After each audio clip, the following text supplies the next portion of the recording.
Hello, beautifuls. Duality is defined as a state or a quality of having two different or opposing parts or aspects. We see duality in everyday life. For example, in the 24-hour day, we see light and dark. We have night and day within that period. When we look at the Earth, the North Pole is magnetized with a negative charge, and the South Pole is magnetized with a positive charge. When we look at the human being, we know that we are both an energetic being, some people call it spirit, soul, and a physical, fleshly 3D being. However, today the duality that I want to talk about is light and dark within the human, within our being. And I will preface by saying that this perspective that I share today might be disturbing or unsettling for some. It will challenge many ideals and beliefs that we, in Western society at least, have been raised with. And rest assured that my intention today is not to change your belief, but to instigate deeper awareness and deeper thought processes. And in this perspective that we will discuss about duality of light and dark within our being, I want to bring to mind two very famous people. The first one being Mother Teresa. Most of us recognize that name and know her as a nun who was loving, and her loving acts towards humanity were recognized as such that she was granted or canonized and deemed a saint. Now, when we look at Mother Teresa, many might say, oh, she was full of love and light, and that's not something that I'm capable of. Mother Teresa was just a human, like you and I. She didn't have superpowers. She was endowed with the same attributes that we have access to. Each and every one of us have the ability to be as loving and compassionate as Mother Teresa.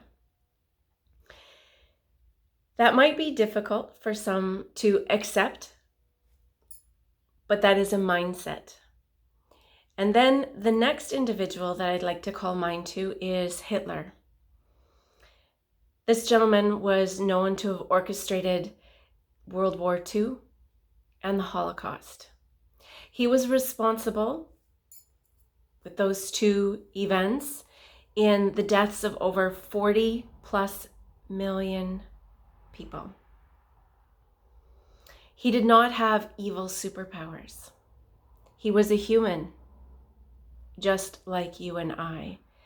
And just like every one of us are capable of showing the same amount of love and compassion as Mother Teresa, every single one of us have the ability to act with such darkness as Hitler. Now I hear many people going, no way, not possible, I could never ever do that. Well, we have all been born with the same attributes of light and dark.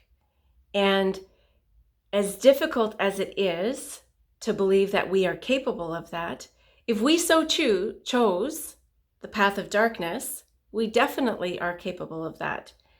Now I hear some people saying, no, good is from God, and bad or dark or evil is from the devil. Well, I would propose for a moment for you to think about that. For just one moment. If good comes from God and evil comes from the devil, then we as humans are not responsible for any of our actions. We have been given free will, which is one of the things that makes us very different from the animal kingdom. They have been programmed with instinct. We have free will in choice. Choice in the words, beliefs, and actions that we decide to participate in. And primarily that free will is between light and dark. This duality is the foundation for every religious mythology. Even as far back as the Greeks, it is between good and evil, light and dark. It is the basis of every fairy tale, every story of good and bad, every story that involves magic, because it is, in essence, what we are comprised of. And the choice is up to us. Now, the reason I share this today is not to induce fear, but rather if we are unaware of the aspects within ourselves, whether we choose the light or the dark, we remain very limited. And especially if we refuse to look at the darker aspects of ourselves, they will come out in ways in which we don't want to have happen. Denial does not get rid of the dark side. And if we fail to acknowledge the light and the love and the power that we have in ourselves, we will never claim it, and we will never make the difference in the world that we truly wish to do. So balance is needed, and balance can only be achieved if we can wholeheartedly and honestly look at both aspects of ourselves. And when we do that, that is when we are empowered. Thank you so much for sticking to the end. If you so chose to listen to this whole perspective, I do appreciate it. And until we speak again, please be well.